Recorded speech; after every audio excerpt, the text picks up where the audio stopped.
What the hell is Jujutsu Kaisen Subtraction? What happened in Chapter 1? How was it made? What will it cover moving forwards? And, most importantly, is it better than Jujutsu no Kaisen? Well, this wonderful Jujutsu Kaisen Heian era spin-off has been written and fully hand-drawn by myself and fellow content creator Orion. It's been made without any AI, any tracing of fan art, or any stinky attitude. So yeah, I bloody well hope it's better than Jujutsu no Kaisen. Now, if you haven't read Chapter 1 yet, then make sure to go check it out using the link in the description. Yes, the website is a little scuffed, we're working on it. And yeah, make sure to like, subscribe, and let's get right into it.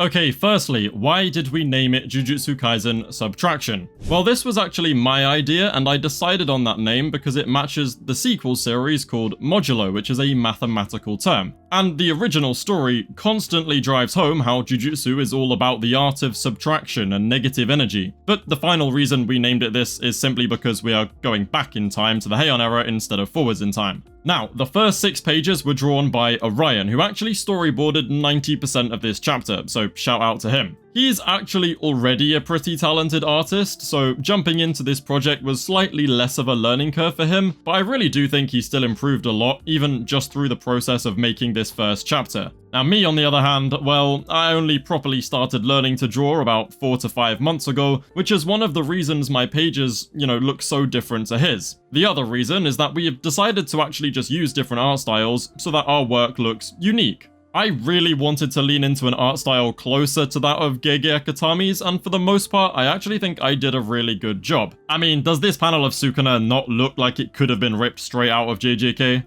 I also feel like I did grow a lot as an artist throughout making this chapter, and I can't wait to see how our work continues to improve as we go on. Anyway, enough self-glaze, let's actually explore the content, starting from page 1, which is a dope double spread depicting little Chudkana over there, emerging from the smoke of a fuga that he used to finish off the huge sorcery army that tried to take him down. Which of course means this story is going to take place directly after that big battle that we learn about in chapter 238 of the original series. The one where Uro's squad, the 5 Void Generals, Angel, and the remnants of the Sugawara clan all tried to take Sukuna down with no luck because, well, he's Sukuna. Page 2 is also just Sukuna aura, because we have to keep things somewhat accurate to the source material, and we know Gege loves random Sukuna glaze. Page 3, however, is a really fun one that I think nicely encapsulates how we intend to approach this flashback. It's a page that basically just explains what happened to Heian, since that was a massive question people had about the main series. We didn't explain what it does, how he got it, or anything too ambitious like that. It was literally just a very simple explanation of what the hell happened to it. It broke in the fight. Simple as that. Page 4 is when the ball really starts rolling with the story though, because we see little Chudkana kicking one of his victims' heads right into the reach of Kenjaku, who, yes, is a woman.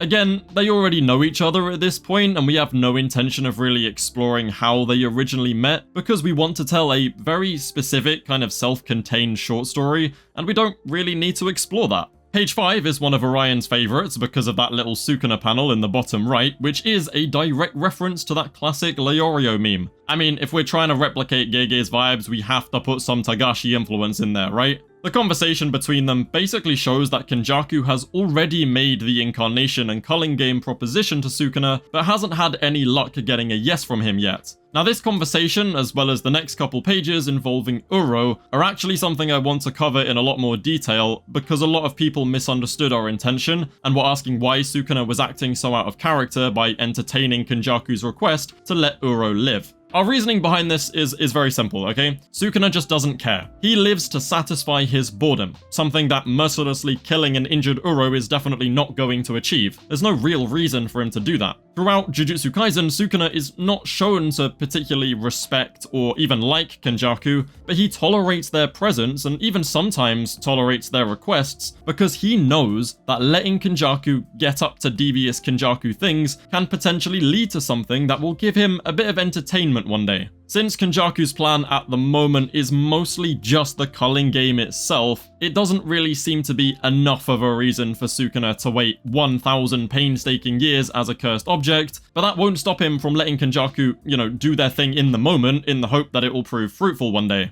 Hence why he simply shrugged it off and went home. He didn't care, the fight was over. Like I said, you'll probably notice that the art style changes massively when you swap between page 6 and 7. Hey, don't even start, alright? I know. And that's because pages 7 to 12 are drawn by me. I know. I'm pretty happy with page 8 because it looks pretty cool, but also like, why the fuck was Kenjaku doing all that? I made the page and I don't know why Kenjaku was doing all that. She had no reason to be doing that at all. So why did I draw it like this? Because he's cool. Don't think about it too hard. That's it. Page 9 is by far my favorite of the pages I drew though, because I'm super duper happy with how I drew Sukuna and Uro specifically. I think it's a pretty good replication of Gege's art style, I'm not gonna lie. And also because I went out of my way to make Kenjaku just look as twisted and chopped as possible. My anatomy was also kind of screwed up at first, so I spent ages studying the female anatomy, which paid off because, damn, I think that looks pretty damn good. Oh, and rocks. Yeah, that was easily the hardest part of this whole project so far. Backgrounds and rocks. We don't have assistants, we have to do this ourselves, so yeah, I spent days, literal days, studying how to draw rocks, and guess what? I still sucked at it.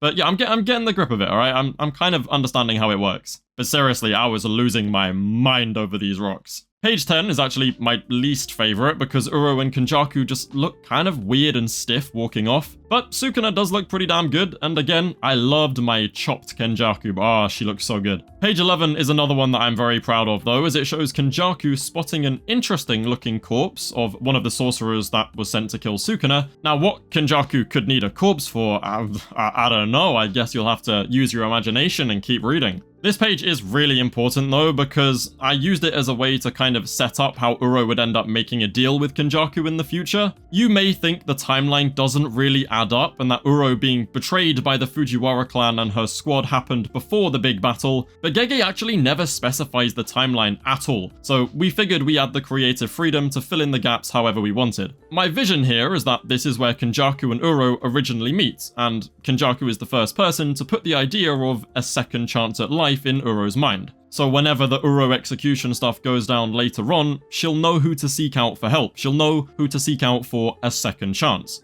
Page 12 explores this idea further and even goes so far as to subtly foreshadow Kenjaku's plans for the main series, where he wants to force the evolution of cursed energy to take new forms. But there is a cool double meaning here, because as Kenjaku yaps about how the Fujiwara clan are stuck in their ways, we see the stitches flowing between each panel, as well as emphasis on the corpse that Kenjaku's looking at, which symbolizes how Kenjaku is constantly changing themselves. Oh, and I'm sure some of you are wondering why the corpse looks suspiciously like a certain sorcery prodigy from the main series. Well, to be honest, he only looks like that because Orion made a joke about me making all the new characters look like Yuta, and so I just kind of ran with it. It was a complete accident, and then I was like, screw it, whatever. Basically, don't overthink it. Or do. Who knows? Page 13 then sees a shift back to Orion's art style, and also a shift very slightly forward in time to the harvest ritual seen in chapter 219 of the main series. Before exploring the rest of the chapter though, I do want to point out that yes, even within our own pages, Kenjaku's face always seems to look a bit different. Is this because drawing an original character without any actual references is very difficult? Yes. But instead of improving the character sheet and fixing it, we actually decided to just make it a running thing. I don't want to spoil anything, but I will tell you that it is to do with Kenjaku's current body's curse technique. That's what Kenjaku meant when she said it's a little different this time around to Tengen in the final page.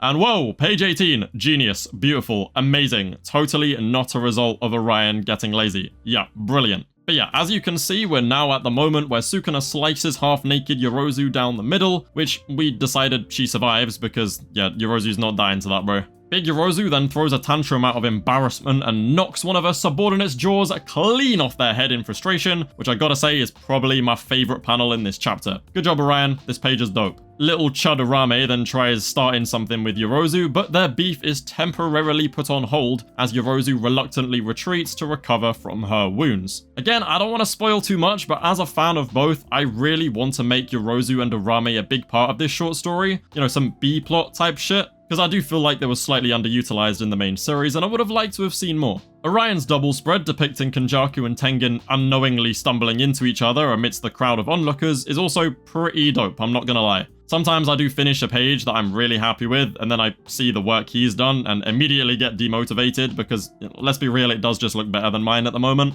The final page then shows the two of them, you know, realizing who they're talking to and starting a little catch-up session after a very long time apart, which will be continued in the next chapter of Jujutsu Kaisen Subtraction. And shout out to Short Queen Tengen. That panel is so funny, I love it. Now, I'm sure this whole Tengen kenjaku thing has some of you very curious and maybe confused, but I can't spoil it, so just trust the process, right? That being said though, this is going to be a very self-contained short story that primarily follows Sukuna. We will set some things up and give some of JJK's mysteries potential answers, kind of like with Heian, but it's still just a fun fan project that isn't meant to be taken too seriously. At the end of the day, we're not mangaka, and we are definitely not Gege Akutami, so don't expect anything too crazy or too ambitious, it's just gonna be fun. However, that doesn't mean it's gonna be bland or too simple. We have some very cool stuff lined up, and even a very cool original character to throw into the fray very soon, so make sure to tune in as we drop monthly chapters. The bottom line is, we're just simple JJK content creators looking to have some fun, whether that be learning to draw or challenging ourselves to expand the world of Jujutsu Kaisen. It's purely for our own enjoyment and the enjoyment of any fans who want to follow along. So once again, make sure to check out the first chapter using the website linked in the description below. It is free. Also make sure to like this video and subscribe to both of our channels. If you want to know a bit more about our plans for this project, then also make sure to check out this video that we both made on Orion's channel, which I will also link below. If you have any comments, questions, constructive criticism, whether it's about the writing, the artwork, anything you would like to see included, we will absolutely take fan recommendations. We won't take everything, but if you say something that we think is really cool, we'll find a way to slip it in there. So definitely give me your input. As much of it as you can would be appreciated. Yeah, thank you very much for watching, and I guess I'll see you in a bit. Oh, PS, that modular video is coming very soon. I promise. It will. I promise. All right, goodbye.